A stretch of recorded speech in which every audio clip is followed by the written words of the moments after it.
Welcome to Yes Sampat Educator platform. So let us start with the first question over here. Who has released her book Miracles of Face Yoga? So if we talk about the correct answer, so correct answer is that Mansi Gulati. Okay, so that is a particular correct answer regarding this book Miracles of Face Yoga.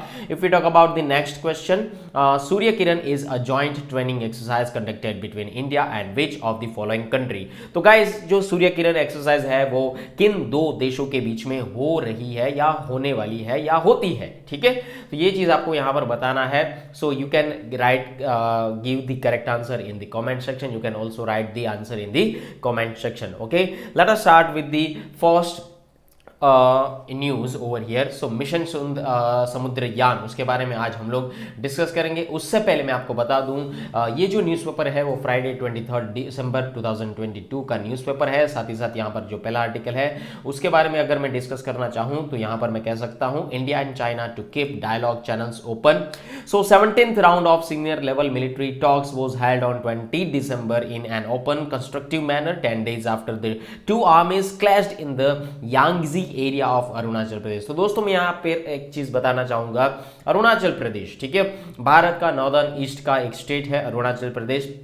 उसकी border जो है हमारे China जो हमारा पड़ोसी मुल्क है उसके साथ लगती है. And if you talk about this particular one, so that is called the LAC, line of actual control, ठीक है. तो file photo of army personnel carrying out drills near the LAC in the Arunachal Pradesh, ठीक है. तो उसके बारे में यहाँ पर न्यूज आई है कि आप लोगों को पता होगा कि वहाँ पर बहुत ज़्यादा टेंशन या तनाव का माहौल चल रहा है. यहाँ पर इंडिया और चाइना ने 17th round of corps commander level talks यहाँ पर 20 दिसंबर को की थी at the Chushul Moldo border meeting point, ठीक है. तो ये चीज़ याद रखिएगा on this particular side of the China, ठीक है, ये चीज़ याद रखिएगा. उसके बाद में यहाँ पर जो डायलॉग्स को कंटिन्यू किया गया था उसको एग्री किया गया था और डिप्लोमेटिक चैलेंज के थ्रू यहाँ पर उसको वर्कआउट किया गया था. So mutually acceptable resolution of the remaining issues at the earliest over year. So ministry of external affairs ने ये चीज़ यहाँ पर डिक्लेयर की थी, ठीक है. और यहाँ पर जो भी लाइन ऑफ एक्चुअल कंट्रोल के पास जो भी इश्यू चल रहे हैं we can also say that in the western sector. So in an open and constructive manner यहाँ पर मिनिस्ट्री ऑफ एक्सटर्नल अफेयर्स ने ये भी चीज़ कही कि they had a frank and in depth discussion keeping in line with the guidance provided by the state leaders to work for the resolution of the remaining issues at this particular lines. Okay, तो ये चीज़ यहाँ पर LAC आप लोगों को याद रखना है, लाइन ऑफ एक्चुअल कंट्रोल, ठीक है. ये कहाँ पर है, ये सारी की चीज़ें याद रखिए, ठीक है. आगे बात करते हैं यहाँ पर. ये देखिए cervical cancer jabs for girls, उसके बारे में आज हम लोग डिस्कस करेंगे. ये चीज़ याद रखिएगा, पेज नंबर 12 के ऊपर ये आर्टिकल आया है, ठीक है. चलिए आगे बात कर लेते हैं. उसके बाद हम लोग इस आर्टिकल के बारे में भी डिस्कस कर लेंगे. Is it clear? Let us move on the next one if it is available over here. Okay, please wait guys, wait, that is not important for your examination point of view. I want to tell you that yes, this one. Okay, so first of all यहाँ पर मैं जो mission के बारे में बताना चाहता हूँ ये चीज़ याद रखिएगा. यहाँ पर समुद्रयान के बारे में पहले डिस्कस कर लेते हैं. मिनिस्ट्री ऑफ अर्थ साइंस, ठीक है. सो union minister doctor Jitendra Singh says Samudrayaan mission is aimed at sending 3 personnel to 6,000 meter depth in a vehicle called Matsya 6000 for exploration of deep sea resources like the minerals. हमारे समुद्र के अंदर, हमारे जो भी समुद्र है उसके अंदर बहुत सारे मिनरल्स हैं, ठीक है. उसकी रिसर्च के लिए यहाँ पर मत्स्य 6000 जो है एक्सप्लोरेशन के लिए यहाँ पर ये एक व्हीकल डेवलप किया गया है जिसका नाम रखा गया है मत्स्य 6000, ठीक है. इसका 6000 इसके लिए रखा गया है कि उसकी जो डेप्थ है वो 6000 मीटर के अंदर जाएगा और उसके बाद मिनरल के ऊपर रिसर्च करेंगे और वहाँ के फोटोग्राफ्स वगैरह जो है खींचकर उसके ऊपर रिसर्च होगी, ठीक है. So minerals says the mission is expected to be released by year 2026, ठीक है. 2026 के दौरान इसको रिलीज किया जाएगा, ये यहाँ पर एक्सपेक्टेड ये रहता है, ठीक है. अभी यहाँ पर आप देख सकते हैं कि ministry of earth and science, ठीक है, MES, ministry of earth and science ने यहाँ पर उस हिसाब से या उसके हिसाब से यहाँ पर समुद्रयान के बारे में बताया गया है कि हमारा जो मिशन है समुद्रयान जो है वो 2026 के आसपास तक ये कंप्लीट हो जाएगा। पर यहाँ पर आप लोगों को एग्जामिनेशन पॉइंट ऑफ व्यू से ये चीज़ जानना काफ़ी हद तक ज़रूरी बन जाता है कि एक्चुअली समुद्रयान है तो है क्या, इज इट क्लियर। सो समुद्रयान जो है दोस्तों यहाँ पर 6000 मीटर डेप्थ पर एक व्हीकल जाएगा, उस व्हीकल का नाम रखा गया है मत्स्य 6000, ठीक है। ये जो पूरा का पूरा व्हीकल है ये डीप सी रिसोर्सेज जैसे कि कोई भी मिनरल्स है उसके ऊपर एक्सप्लोरेशन रखेगा, निगरानी रखेगा, उसके ऊपर रिसर्च करेंगे, ठीक है। सो मत्स्य 6000 vehicle is being design and developed by the national institute of ocean technology, stands for the NIOT, ठीक है, ये चीज याद रखिएगा, NIOT के थ्रू इसको डिजाइन भी किया गया है, डेवलप भी किया गया है। Chennai under ministry of earth sciences, ये चीज याद रखिएगा। So it has an endurance of 12 hours under normal operations and 96 hours in case of emergency for human safety, ठीक है। इसकी स्पेसिफिकेशंस है यहाँ पर कि यहाँ पर 96 hour in case of emergency of human safety, ये चीज याद रखिएगा। और नॉर्मल ऑपरेशन है वो 12 घंटे के आसपास यहाँ पर एंड्योरेंस लिमिट उसकी बताई गई है, ठीक है। भारत का पहला यूनिक मैन्ड ओशन मिशन इसको कहा जा सकता है and it is a part of the 6000 crore deep ocean mission, ठीक है। तो ये चीज याद रखिएगा, समुद्रयान मिशन जो है काफी हद तक इंपॉर्टेंट में माना जा सकता है गाइस, इसको अच्छी तरीके से याद रखिएगा, ठीक है। आगे बात करते हैं उसके सिग्निफिकेंस के बारे में। So what are the particular significance regarding this particular Samudrayaan mission, okay. So scientific personnel जो है उन्होंने ये चीज़ों के बारे में ऑब्जर्वेशन किया और थोड़ी बहुत समझ भी रखी, और अनएक्सप्लोर्ड डीप सी एरियाज जो है उसको एक्सप्लोर करने की यहाँ पर बातचीत की जा रही है by the direct interventions, okay. So the manned submersible will allow scientific personnel to observe and understand unexplored deep sea areas, जहाँ पर अभी तक कोई एक्सप्लोर नहीं किया गया है उस एरिया तक जाएंगे और वहाँ पर एक्सप्लोर करेंगे कि वहाँ पर क्या क्या चीज़ें अवेलेबल है, ठीक है। एक एडवेंचरस ट्रिप के जैसे आप उसको मान सकते हैं, ठीक है।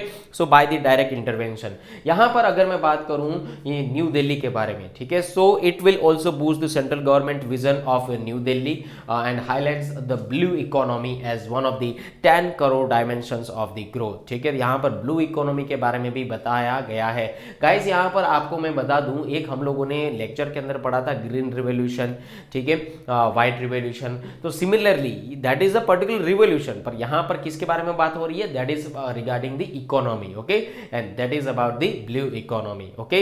ये चीज याद रखिएगा। यहां पर भारत की मैरीटाइम पोजीशन की बात करूं तो 7517 किलोमीटर लॉन्ग उसकी कोस्ट लाइन है, ये चीज याद रखिएगा, जिसके अंदर यहाँ पर 9 कोस्टल स्टेट्स हैं। There are the 9 coastal states, okay, and 1382 islands यहाँ पर मौजूद है भारत के अंदर, ये चीज याद रखिएगा, ठीक है। So for India with its 3 sides surrounded by the ocean, Bharat की 3 बाजुएं जो है, 3 साइड जो है ओशन से घिरी हुई है, और यहाँ पर 30% नेशन की जो पॉपुलेशन है वो कोस्टल एरिया के आसपास ही रहती है, ठीक है। ये चीज याद रखिएगा, जो एक मेजर इकोनॉमिक फैक्टर माना भी जा सकता है। यहाँ पर आपको मैं बता दूं कि फिशरीज, एक्वाकल्चर है, tourism, livelihoods and blue trade जो है ये उसके एक सपोर्ट के तौर पर या उद्यम के तौर पर सामने आते हैं, ठीक है। जहाँ पर लोग कोस्ट लाइन पर रहते हैं तो क्या बिजनेस करते होंगे, ज़्यादातर वो फिशरीज या एक्वाकल्चर या टूरिज्म, लाइवलीहुड्स या ब्लू ट्रेड का ही बिजनेस करते होंगे, is it clear, because availability के हिसाब से वहाँ पर बिजनेस चलता होगा, ओके। आगे बात करते हैं कि यहाँ पर भारत ने कुछ इनिशिएटिव लिए थे, तो ये क्या क्या इनिशिएटिव है रिगार्डिंग दिस पर्टिकुलर समुद्रयान, तो ये चीज याद रखिएगा। India Norway task force on blue economy for sustainable development, यहाँ पर इंडिया नॉर्वे के बीच में एक 2 कंट्री का ज्वाइंट इनिशिएटिव लाया गया था, जिसको 2020 के करीब फॉलोअप भी लिया गया और डेवलप भी किया गया था, ठीक है। सागरमाला प्रोजेक्ट के बारे में अगर मैं बात करूं तो एक स्ट्रेटेजिक इनिशिएटिव था regarding the port lead development, okay. यहाँ पर पोर्ट लेड डेवलपमेंट जो है ये एक्सटेंसिव यूज किया गया था regarding the IT embedded service of for modernisation of this particular ports, okay. O smart की अगर मैं यहाँ पर बातचीत करूँ तो ये भारत की एक अम्ब्रेला स्कीम मानी जा सकती है by the name of the O smart, is it clear, जिसका जो एम था वो क्या था, at regulated use of the oceans marine resources for sustainable development over here. Okay, आगे बात करते हैं इंटीग्रेटेड कोस्टल जोन मैनेजमेंट के बारे में। इंटीग्रेटेड कोस्टल जोन मैनेजमेंट की अगर हम लोग डिस्कस करें तो यहाँ पर सबसे ज़्यादा जो फोकस किया गया है कोस्टल वाले इलाकों के अंदर जो कोस्टल कंजर्वेशन है उसके ऊपर, साथ ही साथ मरीन के रिसोर्सेज है और वहाँ की जो लाइवलीहुड की अपॉर्चुनिटीज़ को किस तरीके से इम्प्रूव किया जा सकता है, कोस्टल कम्युनिटीज़ को किस तरीके से इम्प्रूव किया जा सकता है, उसके बारे में यहाँ पर बातचीत की गई है। एंड नेशनल फिशरीज पॉलिसीज जो है ये काफ़ी हद तक इम्पोर्टेंट मानी जाती है because they promoting blue growth initiative over year, जो एक काफ़ी हद तक सस्टेनेबल यूटिलाइजेशन के ऊपर फोकस रखता है regarding the fisheries wealth, regarding the marine and regarding the aquatic resources के तौर पर। सो यहाँ पर ब्लू इकोनॉमी को प्रमोट करने की भी बातचीत चल रही है in this particular national fisheries policies के अंदर। Is clear? आगे बात करते हैं, ये आप फिगर देख सकते हैं, that is a particular Matsya 6000। Is clear? यहाँ पर आप देख सकते हैं, ठीक है।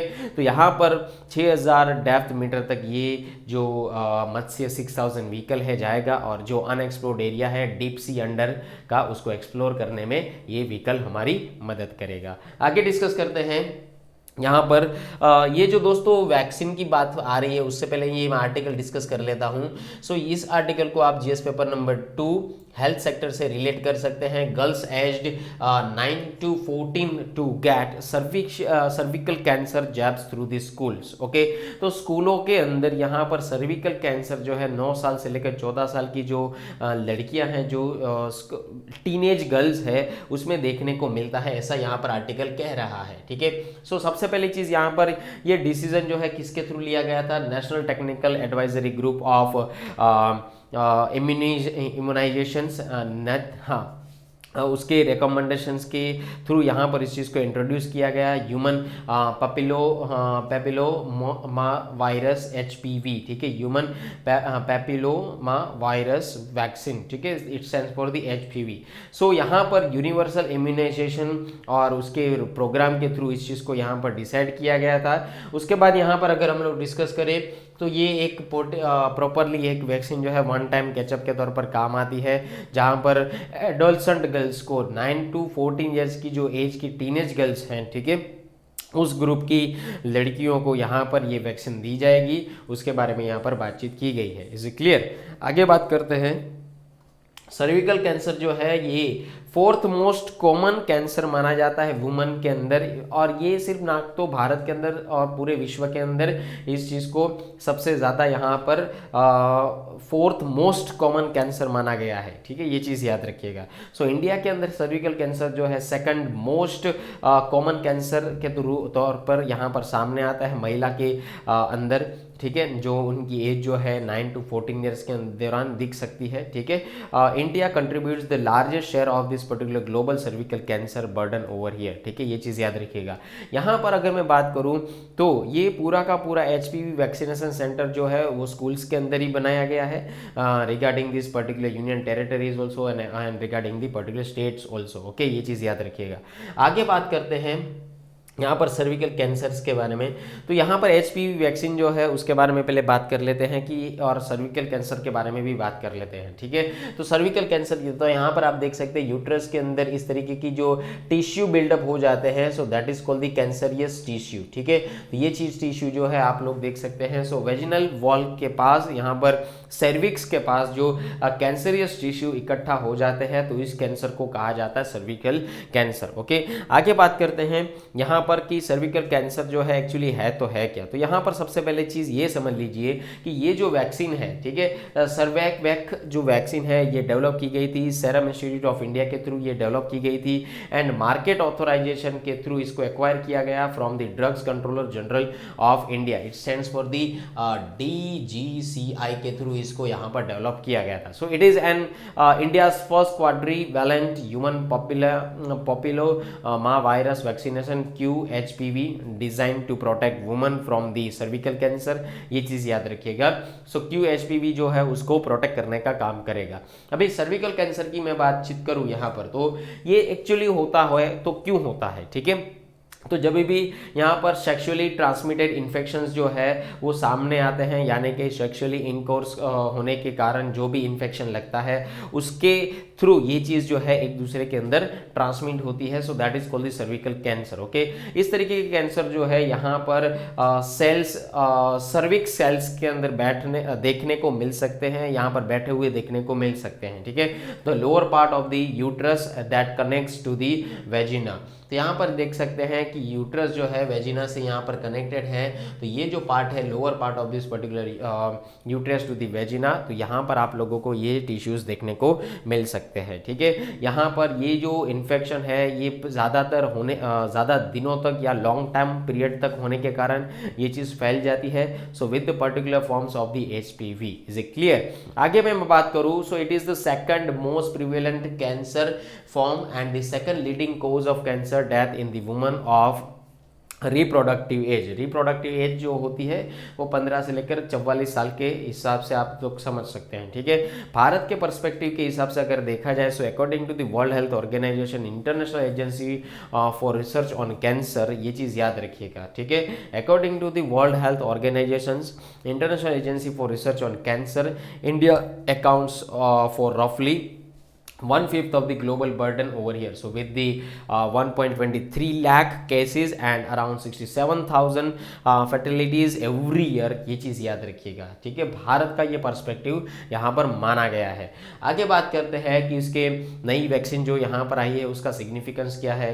तो ये जो वैक्सीनेशन है ये बेस्ड किसके बेस्ड में यहाँ पर डिस्कस बनाया गया है, regarding the VLP virus like the particles. तो ये एक हेपेटाइटिस B जो है उसके साथ सिमिलरली वैक्सीनेशन प्रोसेस यहाँ पर देखा जा सकता है and gives particular protection by the producing the antibodies against the HPV virus L1 protein. Okay, it is said to be effective against for the strains of the virus type 6, type 11, type 16 and type 18 over here. अगर quadrivalent vaccine के बारे में अगर मैं बात करूँ तो यहाँ पर ये पूरा का पूरा जो वैक्सीनेशन प्रोसेस है ये किया जाता है stimulating and immune responses against the 4 different antigens, जैसे कि यहाँ पर 4 डिफरेंट वायरसेस या 4 डिफरेंट ऑर्गेनिजम्स जो होते हैं उसके थ्रू ये वैक्सीनेशन आप लोगों को देखने को मिल सकता है। ठीक है, तो ये पूरी की पूरी यहाँ पर सिग्निफिकेंस आप लोगों को अच्छी तरीके से याद रखनी है। साथ ही साथ यहाँ पर आप लोगों को ये चीज़ भी याद रखना है, so this particular HPV vaccination efforts and offered at a lower cost than existing vaccination. जो भी मार्केट के अंदर वैक्सीनेशन यहाँ पर अभी है फिलहाल, ठीक है, उससे कम प्राइस में ये HPV वैक्सीनेशन जो है यहाँ पर मिल सकती है। So that is a national HPV vaccination over here. Okay, उसके बाद यहाँ पर आप लोगों को ये चीज़ याद रखना है, national immunisation programme DGCI approval के थ्रू यहाँ पर गवर्नमेंट के प्रोक्योर वैक्सीनेशंस जो है वो बल्क के अंदर किया गया है और ऑर्डर जो यहाँ पर दिया गया है regarding this particular 50 million girls age between, जिनकी एज है 9 to 14 ईयर्स के करीब करीब। ठीक है, उसके लिए यहाँ पर बल्क में ऑर्डर दिया गया है। ठीक है, so this particular vaccination is extremely effective only when it's administered before the first sexual intercourse. ठीक है, तो ये उसी को बेनिफिट कर सकते हैं और उन्हीं के लिए इफेक्टिव हो सकते हैं। ठीक है, ये वैक्सीनेशन याद रखिएगा, जो पहली बार सेक्सुअल इंटरकोर्स करते हैं या उसकी प्रोसेस में जाते हैं तो ये उसके लिए इफेक्टफुल है। Is it clear? आगे बात करते हैं नेक्स्ट आर्टिकल के बारे में। यहाँ पर गाइस जो नेक्स्ट आर्टिकल है वो इकोनॉमी से आप उसको रिलेट कर सकते हैं। Late us move on the next one. Yes, this one. Central rules out an increase in MSP for cotton, but farmers seek more. Okay, तो guys यहाँ पर मैं चीज़ आपको कहना चाहूँगा कि जब भी यहाँ पर फार्मर के cotton, while the cotton farmers in survive several states have demanded an increase in minimum support price. ठीक है, मिनिमम सपोर्ट प्राइस जो है उस क्रॉप की बढ़ाने की यहाँ पर फार्मर की डिमांड की गई है। और ये कौन से फार्मर है? जो कापूस का यहाँ पर प्रोडक्शन करते हैं, उसका उत्पादन करते हैं। ठीक है, ये चीज़ याद रखिएगा। तो यहाँ पर यूनियन गवर्नमेंट ने भी यही चीज़ कही थी कि watching this particular cotton production scenario and will decide accordingly. हम लोग पहले देखेंगे कॉटन का कितना प्रोडक्शन हो रहा है और उसके हिसाब से हम लोग MSP जो है उसको बढ़ाने में आपकी हेल्प कर सकते हैं। ठीक है, उसके बारे में यहाँ पर सीनियर ऑफिशियल्स ने ये भी कहा है कि union textile ministry told the Hindu that the domestic prices of cotton right now were higher in its MSP, ठीक है। तो यहाँ पर उनकी जो डोमेस्टिक कॉटन की प्राइस है वो एक्चुअली MSP से हायर ही है, ठीक है। तो आप MSP क्यों बढ़ाना चाहते हैं, ये क्वेश्चन यहाँ पर निकल कर आया। So minimum support price for medium staple cotton for 2022 to 2023 kharif season के अंदर, जिसका प्राइस यहाँ पर 6080 रुपये क्विंटल यहाँ पर बन चुका था, ठीक है। तो ये चीज़ याद रखिएगा, 6080 रुपये, हाँ, क्विंटल। Is it clear. आगे बात करते हैं यहाँ पर MSP के बारे में। सो MSP operations will kick in if the prices falls at this particular point. It is not necessary we are fully ready to come into MSP, the official said, adding that the Cotton Corporation of India will start procurement if the market is unable to ensure the MSP medium staple cotton for 2022 to 2023, जहां पर 6080 रुपये पर quintal यहाँ पर ये चीज़ जो है आपको मार्केट के अंदर मिलती है, ठीक है। पर फार्मर ने यहाँ पर यही चीज़ कही है कि we got the price regarding this particular cotton much higher than the MSP। ये चीज़ बात आपकी सही है कि हम लोग MSP से हमारी जो प्राइस है वो थोड़ी ज़्यादा ही है। So it was inadequate given the rise in price of input such as seeds, pesticides, fertiliser. तो उन्होंने यही ही कहा फार्मरों ने कि यहाँ पर जो भी सीड्स है, पेस्टिसाइड्स है या तो फर्टिलाइजर है, उसके अंदर हमें ज़्यादातर ये चीज़ लगेगी। क्यों लगेगी? क्योंकि उसके अंदर ज़्यादा खर्चा लगेगा, ठीक है। इसके लिए आपको MSP जो है हम लोग MSP की कंपैरिजन अगर करें दूसरे हमारी प्रोडक्ट वैल्यू के साथ, तो वो प्रोडक्ट वैल्यू सबसे ज़्यादा बन जाती है, ठीक है। सो यहाँ पर इनकम जो कॉटन से आती है, so that was not good in this past 4 years. 4 साल के दौरान यहाँ पर इतनी इनकम हमारे पास जनरेट नहीं हुई है, ठीक है। So I have not cultivated cotton on about 60% of my land, showing was less but the production was good, ठीक है। यहाँ पर जो शोविंग है वो कम होगा, पर यहाँ पर प्रोडक्शन जो है सबसे ज़्यादा हो रहा है। ये चीज़ के बारे में यहाँ पर बातचीत की गई। उसके बाद यहाँ पर मिस्टर खंडाडिया ने यहाँ पर इस चीज़ के बारे में इंफॉर्मेशन देकर कहा अराउंड द 8500 क्विंटल जो है यहाँ पर उसकी अभी तक प्राइस चल रही है। It is the higher than the MSP, okay. Last March में यहाँ पर अगर मैं बात करूँ तो 15000 पर क्विंटल था, ठीक है। ये चीज़ याद रखिएगा। But the production was very less, production less होने के कारण प्राइस इंक्रीज होगी, ठीक है। तो यहाँ पर डिमांड है पर सप्लाई कम है, तो प्राइस इंक्रीज होनी ही है, इसलिए यहाँ पर 15000 तक पहुँची। क्यों? क्योंकि प्रोडक्शन कम था उस टाइम, ठीक है। तो उसके बाद यहाँ पर जो भी इनपुट कॉस्ट है रिगार्डिंग दिस पर्टिकुलर MSP, तो उसके करीब करीब यहाँ पर एटलीस्ट हमारा MSP जो है 10,000 पर क्विंटल होना चाहिए, ऐसा फार्मर का कहना है, ठीक है। So we are selling the crop at 8500 because of our immediate household and farm requirement, he said, ठीक है। हमारी इमीडिएट हाउस होल्ड है, हमारी फार्म की रिक्वायरमेंट है, हमारी खेती फ्री हो जाए, ठीक है।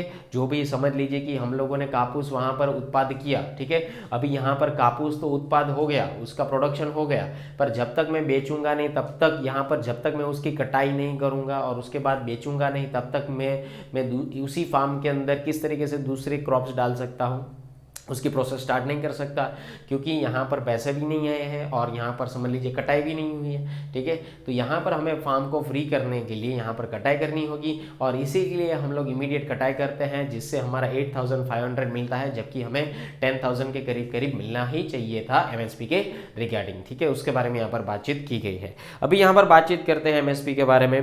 तो यहाँ पर देख लीजिए कि MSP का मतलब एक्चुअली है तो है क्या, ठीक है। ये एक रेट फिक्स किया जाता है जो government purchase crops from the farmers, ठीक है। Government purchases crops from the farmers. तो यहाँ पर भारत सरकार जो है किसानों से अपना क्रॉप्स जो है खरीदती है, उसके लिए यहाँ पर एक MSP यानी कि मिनिमम सपोर्ट प्राइस जो रेट है वो फिक्स कर दिया जाता है। So and is based on a calculation of at least 1.5 times the cost of production incurred by the farmers over here. So MSP is a minimum price, ये चीज़ याद रखिएगा। कोई भी पर्टिकुलर क्रॉप को गवर्नमेंट के साथ कंसिडरेशन करने के लिए या रीमेन्यूरेटिव करने के लिए यहाँ पर फार्मर्स जो है इस चीज़ का सपोर्ट लेते हैं रिगार्डिंग दी MSP, ठीक है। So hence deserving regarding this particular support, okay. अभी क्रॉप्स अंडर MSP कौन कौन से ऐसे क्रॉप्स है उसके बारे में भी आगे हम लोग बातचीत करेंगे। तो सबसे पहले चीज़ याद रख लीजिए CACP, ठीक है। CACP, the common for agriculture cost and price stands for the CACP. So it recommends MSP for 22 mandated crops and fair and remunerative price. It stands for the FRP. ठीक है, FRP for the sugar cane, ये चीज़ याद रखिएगा. सो CSCP is an attached office of the ministry of agriculture and farmers welfare. यहाँ पर अभी 14 crop जो है, खरीफ सीजन के 14 क्रॉप जो है उसके बारे में यहाँ पर बातचीत की गई, उसको इंक्लूड किया गया. साथ ही साथ यहाँ पर 6 राबी क्रॉप्स को इंक्लूड किया गया एंड 2 अदर क्रॉप्स को भी यहाँ पर इंक्लूड किया गया है. ठीक है, ये चीज़ याद रखिएगा. So in addition the MSPs of the toria and dehusked coconut are fixed on this particular basis of the MSPs of the repaste mustard and the खोपरा जिसको हम लोग खोपरा कहते हैं या हमारी लोकल लैंग्वेज के अंदर खोपरा कहते हैं, और पर अल्टीमेटली कोपरा. ठीक है, तो ये चीज़ याद रखिएगा यहाँ पर क्रॉप्स अंडर दी MSP. आगे बात करते हैं कि कौन कौन से ऐसे फैक्टर जो है MSP को रेकमेंड करते हैं. So the CSCP considers the various factors while recommending the MSP for a commodity including the cost of cultivation. यहाँ पर जब भी कटाई की कॉस्ट को भी इंक्लूड कर यहाँ पर MSP जो है उसको कमोडिटी के साथ कंपेयर कर यहाँ उसको कंसिडर कर इसको रेकमेंड किया जाता है CSCP को. ठीक है, ये चीज़ याद रखिएगा. So it takes into account the supply and demand situation regarding this particular commodity. तो यहाँ पर डिमांड एंड सप्लाई का जो है कमोडिटी का खेल चलता है रिगार्डिंग द मार्केट प्राइस, के मार्केट के अंदर कौन कौन सी तरीके की प्राइस यहाँ पर चल रही है. ठीक है, so and terms of the trade between agriculture and non agriculture sector also. ठीक है, ये चीज़ याद रखिएगा. आगे बात करते हैं कि 3 kinds of the production cost होती है, जिसके अंदर A2 plus FL and C2. ठीक है, उसके बारे में यहाँ पर बातचीत की गई है, जिसके अंदर CSCP जो है 3 तरीके की प्रोडक्शन कॉस्ट के बारे में बातचीत करता है और हर क्रॉप के अंदर इसी हिसाब से बातचीत होती है. ठीक है, so both at the state and all India average levels regarding A2 plus FL and C2. ठीक है, CSCP कंसिडर करें हम लोग तो यहाँ पर A2 plus FL and C2 cost जो है यहाँ पर उसके MSP को रेकमेंड करता है. ठीक है, जहां पर CSCP जो है reckons only A2 plus FL cost for return. जैसे कि CSCP जो है properly A2 and FL cost को ही यहां पर रिटर्न करता है, उसके बारे में यहां पर बातचीत की गई. A2 प्लस FL का मतलब यही है unpaid family labour. Okay, includes A2 plus and imputed value of the unpaid family labour. ठीक है, आई होप सो आप लोग ये सारी की सारी चीज़ें समझ पा रहे हैं. आगे बात करते हैं कॉटन के बारे में. कॉटन आया है तो उसके बारे में भी बातचीत कर लेते हैं. ठीक है, कॉटन जिसको हम लोग कहते हैं कापूस. Okay, fibre oil and protein yielding crop of the global significance. यहाँ पर कॉटन का जो बीज है उसके अंदर से तेल निकलता है, उसके अंदर से प्रोटीन मिलता है एंड फाइबर तो मिलता ही मिलता है. ठीक है, यहाँ पर उसका उत्पाद करने के लिए आपके उधर का टेम्परेचर 21 to 30 डिग्री सेंटीग्रेड होना चाहिए. रेनफॉल की अगर मैं बात करूँ तो अराउंड 50 to 100 सेंटीमीटर के आसपास होना चाहिए. सॉइल टाइप की अगर मैं बात करूँ तो यहाँ पर कॉटन सॉइल जो दक्कन प्लेटू के अंदर पास पाई जाती है वो चीज़ आप लोगों को याद रखना है. ठीक है, उसके बाद भारत के अंदर कौन कौन से ऐसे राज्य जो है जहाँ पर टॉप कॉटन प्रोड्यूसिंग स्टेट्स के तौर पर उनका नाम आता है, तो सबसे पहले आता है गुजरात. उसके बाद गुजरात, महाराष्ट्र, तेलंगाना एंड आंध्र प्रदेश एंड राजस्थान. ठीक है, तो ये चीज़ याद रखिएगा. सो hybrid cotton made by the crossing 2 parent strains that have different genetic characters. Hybrid are often spontaneously and randomly created in nature when open pollinated plants naturally cross pollinate with the other related varieties over here. ठीक है, तो ये चीज़ याद रखिएगा regarding the hybrid cotton. Okay, जहाँ पर 2 parent strains के बारे में बातचीत की गई है. वेराइटीज कॉटन के बारे में बातचीत करें so cotton produce by process of the self fertilisation, autogamy, fusion of the 2 gametes that come from on one individual. Okay, and that is third one is the BT cotton. तो generally जो हम लोग use करते हैं ना वो BT cotton use करते हैं. ठीक है, so it is genetically modified organism और genetically modified pest resistant variety of the particular cotton, BT cotton. Okay, ये चीज़ याद रखिएगा. आगे बात करते हैं नेक्स्ट आर्टिकल के बारे में. सो नेक्स्ट आर्टिकल दोस्तों देखते हैं where it is, yes this one, okay. So guys यहाँ पर देखिए इस आर्टिकल को आप जीएस पेपर नंबर 3 से रिलेट कर सकते हैं डिफेंस एंड सिक्योरिटी से। So armed forces get nod for acquisition valued at 84,328 crore rupees, okay. So यहाँ पर defence acquisition council, it stands for the DAC, जो डिफेंस मिनिस्टर राजनाथ सिंह के अंडर में आता है। उन्होंने यहाँ पर थर्सडे पर यहाँ एक्सेप्टेंस के तौर पर ये चीज़ कही थी regarding the acceptance of necessity, it stands for the AON, okay, for the 24th capital acquisition proposals estimated at 84,328 crore के हिसाब से यहाँ पर बातचीत की गई है, यानी कि हम लोग जो है इतने इक्विपमेंट्स वहाँ से खरीदेंगे, ठीक है। सो 21 ऑफ द प्रपोजल्स वर्थ, जिसकी वैल्यू यहाँ पर गई है ऑलमोस्ट 82,127 करोड़, जो उसको अप्रूव कर दिया गया था प्रोक्यूरमेंट के रिगार्डिंग। और यहाँ पर जो भी रिसोर्सेज होंगे वो इंडिजीनियस होंगे, ठीक है। यहाँ पर कई कई चीज़ें लेके हम लोग लेंगे ये इक्विजिशन के अंदर क्या क्या चीज़ें हैं। So 6 each of the proposals are for the army and air force and 10 for the navy, okay, and 2 for the coast guard also. तो यहाँ पर कुछ चीज़ें प्रपोजल्स जो थे आर्मी के लिए, एयरफोर्स के लिए, नेवी के लिए और कोस्ट गार्ड के लिए थे, ये चीज़ याद रखिएगा। जिसके अंदर हम लोग क्या क्या चीज़ें परचेस करेंगे, हम लोग futuristic infantry combat vehicles purchase करेंगे, लाइट टैंक्स जो है, नेवल एंटी शिप मिसाइल्स जो है, मल्टीपर्पज़ वेसल्स है या न्यू रेंज मिसाइल सिस्टम है, long range guided bombs and next generation offshore patrol vessels है। जो ये सारी की सारी चीज़ें जो है हम लोग उसको इंक्लूड किया है और डिफेंस मिनिस्ट्री ने यहाँ पर इसके बारे में स्टेटमेंट भी दिया था। उसके बाद 21 एस्टिमेटेड एट 82,127 करोड़ जो है प्रोक्यूरमेंट यहाँ पर इंडिजीनियसली सोर्स किए गए हैं, ये मिनिस्ट्री का कहना है, ठीक है। तो सबसे पहले चीज़ आप लोगों को ये जाननी है कि defence acquisition council DAC actually है तो है क्या, आइए देखते हैं, ठीक है। सो डिफेंस एक्विजिशन काउंसिल, तो ये एक ऐसा काउंसिल है जहाँ पर हाई डिसीजन मेकिंग बॉडी जो है डिफेंस मिनिस्ट्री के अंदर यहाँ पर काम करती है and this done the work regarding the deciding on new policies capital acquisitions for the 3 services, जैसे कि आर्मी, एयरफोर्स, नेवी और इंडियन कोस्ट गार्ड के लिए ये सारे के सारी कैपिटल इक्विजिशन का और पॉलिसी का यहाँ पर मापदंड और स्टैंडर्ड डिसाइड करते हैं, ठीक है। Ministry of defence is the particular chairman of this council, ठीक है। तो ये डिफेंस एक्विजिशन काउंसिल के चेयरमैन कौन रहेंगे, मिनिस्ट्री ऑफ डिफेंस रहेंगे, जैसे कि हमारे डिफेंस मिनिस्टर राजनाथ सिंह जी है, ठीक है। So it was formed after the group of minister recommendations on reforming the national security system in 2001 post Kargil 1999, okay. तो ये चीज याद रखिएगा। सो that is called the defence acquisition council. आगे बात करते हैं नेक्स्ट आर्टिकल के बारे में। आई होप सो आप लोग ये चीज समझ गए होंगे।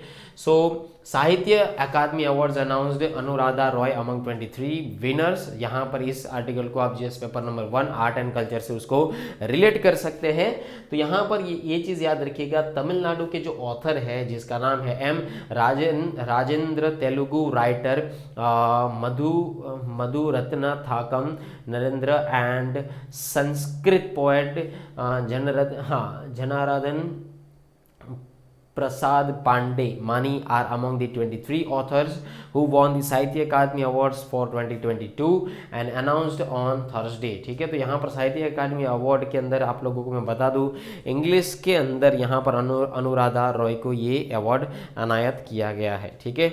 अब यहाँ पर देखिए साहित्य अकादमी अवार्ड, ठीक है। सबसे पहले वो चीज़ जान लीजिए कि उसका एस्टेब्लिशमेंट कभी हुआ था, 1954 के दौरान उसका एस्टेब्लिशमेंट हुआ था। ये एक लिटरेरी ऑनरी अवार्ड है जो हर साल ये साहित्य अकादमी के थ्रू दिया जाता है, ठीक है। So that is an India's national academy for letters also, ठीक, okay. So academy gives 24 awards annually for literary work, जैसे कि लैंग्वेज के हिसाब से 24 अवार्ड्स दिए जाते हैं, जिसके अंदर बात करें सो that is a translation from and into the languages of this particular India, okay. 22 तरीके की जो लैंग्वेजेस है कॉन्स्टिट्यूशन के अंदर, उसी लैंग्वेजेस के ऊपर ये साहित्य अकादमी अवार्ड जो है दिया जाता है। And Sahitya Akademi has recognised English Rajasthani as language in which its programme में बी इम्प्लीमेंटेड ऑल्सो, ठीक है। तो ये आप लोगों को ये चीज़ भी याद रखनी है, इंग्लिश और राजस्थानी लैंग्वेजेस के अंदर यहाँ पर प्रोग्राम को इम्प्लीमेंट किया जा सकता है, ठीक है। साहित्य अकादमी अवार्ड जो है second highest literary honour award जो है, जो भारत सरकार के थ्रू दिया जाता है after the Jnanpith award, Jnanpith award के बाद दिया जाता है, ठीक है। सो दैट इज अ साहित्य अकादमी अवार्ड। यहाँ पर अगर उसके क्राइटेरिया के बारे में बात करूँ तो ऑथर जो है उसकी एलिजिबिलिटी के बारे में बात करें तो ऑथर जो है भारतीय होने चाहिए, ठीक है, और बुक और वर्क के हिसाब से यहाँ पर एलिजिबिलिटी होनी चाहिए, उसके अंदर यहाँ पर आउटस्टैंडिंग कंट्रीब्यूशन होना चाहिए लैंग्वेज और लिटरेचर के अंदर, ठीक है, ये चीज़ याद रखिएगा। उसके बाद यहाँ पर 2 और more are found regarding this particular equal merit, ठीक है, जब भी इक्वल मेरिट बुक्स के लिए, ये 2 बुक्स या उससे ज़्यादा बुक्स के लिए मिलता है तो एक सर्टेन क्राइटेरिया जो है वो यहाँ पर एनायत किया जाता है, जैसे कि टोटल लिटरेरी कंट्रीब्यूशन, एंड उसके हिसाब से यहाँ पर ऑथर जो है standing of author shall be taken into the consideration for declaring this particular award, उसके बाद इसको डिक्लेयर किया जाता है, ठीक है। साहित्य अकादमी अवार्ड जो है, अदर साहित्य अकादमी अवार्ड्स के अंदर कौन कौन सा आता है, बाल साहित्य पुरस्कार आता है, युवा पुरस्कार आता है, ये चीज़ याद रखिएगा। बाल साहित्य पुरस्कार जो है ये अवार्ड जो है चिल्ड्रन लिटरेचर के लिए यहाँ पर कंट्रीब्यूट किया जाता है, who relates to books first publish during the 5 years immediately preceding the year of award. अगर कोई भी बच्चे ने 5 साल के करीब करीब अपनी बुक जो है रिलीज कर दी, ठीक है, तो यहाँ पर उसको ये अवार्ड दिया जाता है साहित्य अकादमी अवार्ड, ठीक है, साहित्य अकादमी बाल साहित्य पुरस्कार, ठीक है, ये चीज़ याद रखेगा। उसके बाद युवा पुरस्कार की अगर मैं बात करूँ तो यहाँ पर किसी भी पर्सन ने बुक रिलीज़ की, बुक पब्लिश की और उनकी एज 35 से कम होगी तो यहाँ पर उसको साहित्य अकादमी युवा पुरस्कार अनायत किया जाता है। ओके, आगे बात करते हैं यहाँ पर अवॉर्डीज़ के बारे में। तो यहाँ पर मैं आपको बता दूँ, अनुराधा रॉय जिन्होंने एक नॉवेल लिखी है उनको इंग्लिश के लिए यहाँ पर अवार्ड मिला है, ठीक है, तो ये चीज़ याद रखिएगा। अवार्ड किसके लिए दिया जाता है, पोएट्री के लिए, शॉर्ट स्टोरीज़ के लिए, नॉवेल के लिए, प्ले एंड ड्रामास के लिए, लिटरेरी क्रिटिसिज्म्स के लिए, ऑटोबायोग्राफिकल ऐसे, collection of articles and literacy history के लिए ये चीज़ यहाँ पर दी जाती है। उसके अवार्डीज़ यहाँ पर आपको देखने को मिलते हैं, ठीक है गाइस, इसका स्क्रीनशॉट आप ले सकते हैं, ठीक है। Okay, so that's it for this particular one. I hope so you all are enjoy this particular session, and I want to tell you that before